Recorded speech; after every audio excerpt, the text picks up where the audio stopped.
Vamos falar, então, sobre um período da história que a gente denomina de período pré-histórico ou sociedades pré-literárias.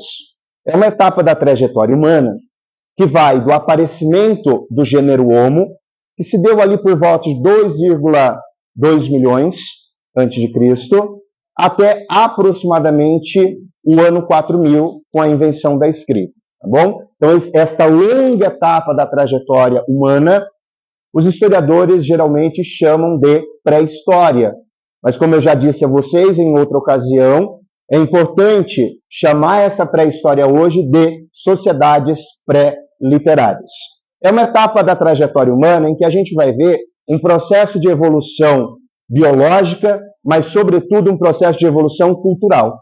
Tudo bem? Vocês devem se lembrar que, quando a gente estuda a pré-história, a gente cita o processo de evolução dessa espécie humana. O professor de história lá do 6º ano, ou professora, falava de um tal Australopithecus, e aí depois entrava no gênero Homo, Homo habilis, Homo erectus, Homo neandertal, até chegar no Homo sapiens. Tá? Então, observem que a espécie do gênero Homo, apesar de lhes parecer aquela fila indiana, então o primeiro cara é um Homo habilis, depois um Homo erectus, depois um Homo neandertal e por fim um Homo sapiens, esta evolução ela não acontece necessariamente dessa forma. Ou seja, de uma forma linear. Primeiro eu sou uma coisa, depois eu viro outra, até chegar ao homem moderno. Não aconteceu dessa forma. Então, por exemplo, o Homo neandertal ele vai ser contemporâneo, ele vai viver parte da sua trajetória junto ao Homo sapiens. Tá?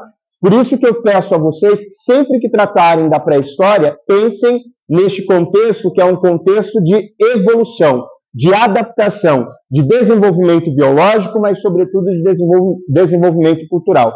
Porque é a espécie humana a responsável por criar cultura. É a única espécie que efetivamente é produtora de cultura. É esta espécie que consegue, através das gerações mais velhas, ensinar as gerações mais novas. Ou seja, o processo de aprendizagem, o processo de adaptação, como desenvolver a agricultura, como promover construções, como, de certa forma, se adaptar à natureza. Então, a espécie humana ela tem essa capacidade de transmitir cultura aos seus iguais, ou seja, às gerações mais novas. Vocês vão ver que aqui no slide vai aparecer cada um desses pontos, tá? Para a gente isso não é importante, o que eu gostaria que vocês compreendessem são os aspectos gerais desse slide, tá? E, consequentemente, as características do período paleolítico e do período neolítico, tá bom? Nesse primeiro slide, a gente tem algumas menções que são menções clássicas.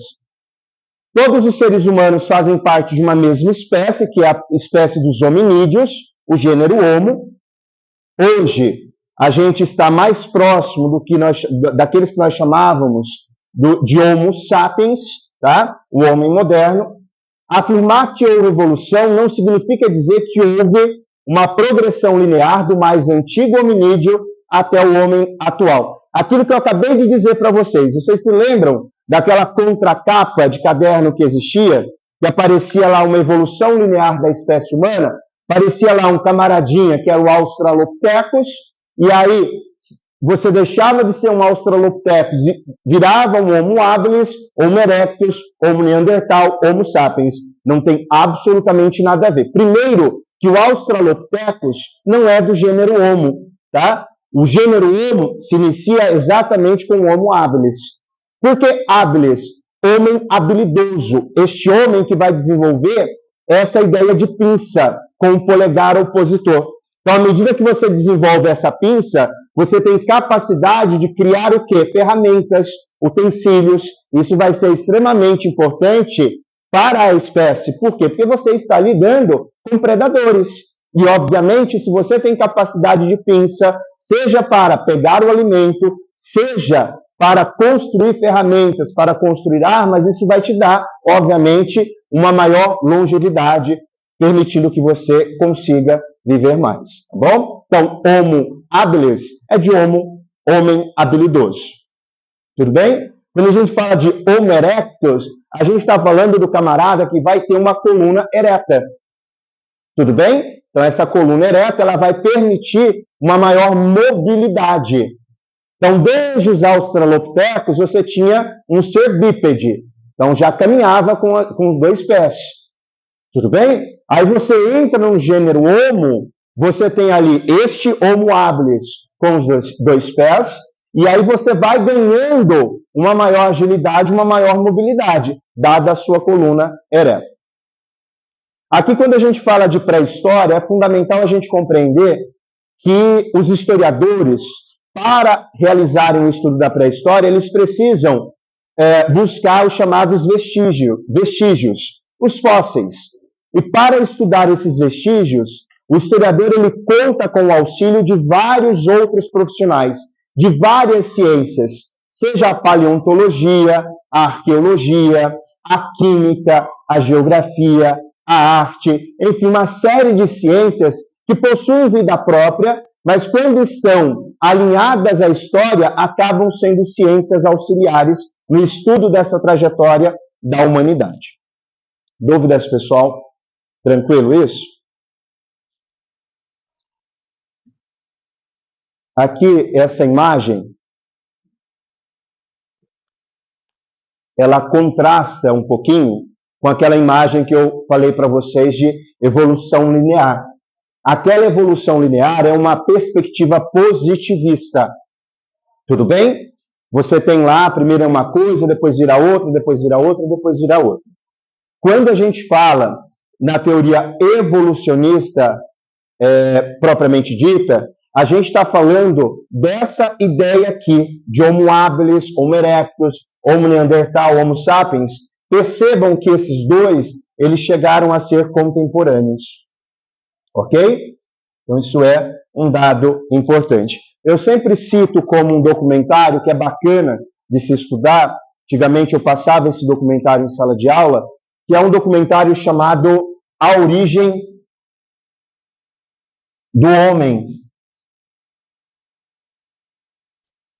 Esse documentário ele trabalha, obviamente, a questão histórica, mas, ao mesmo tempo, para se traçar esse processo de evolução da espécie, ele utiliza o DNA humano, tá? E a gente vai observar que, quando se fala de pré-história, quando se fala do aparecimento do homem, a gente está falando de continente africano.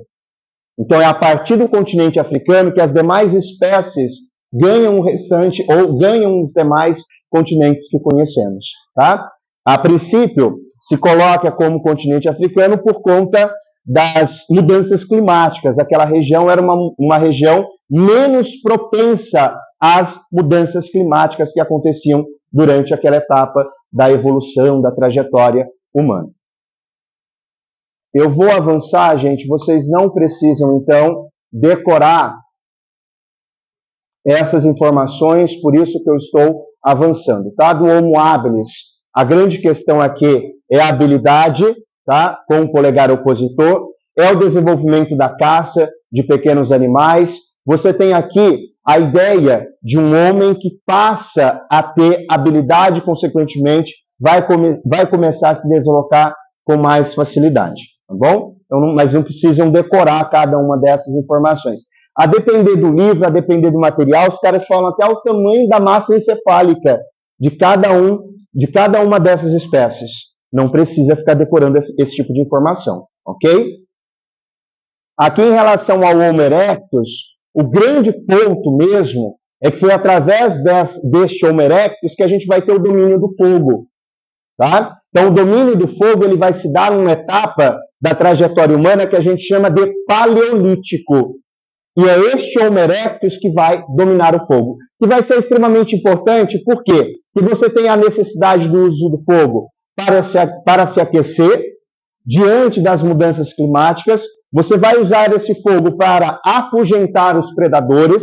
Você vai usar este fogo para melhorar as técnicas de produção de ferramentas, de armas, mas, sobretudo, você vai usar este fogo para promover o que a gente chama de cocção dos alimentos, traduzindo para cozinhar, para assar o alimento, e à medida que você vai cozinhando, assando este alimento, a sua dieta melhora e, consequentemente, a sua capacidade de desenvolvimento físico e biológico também melhora, tá bom?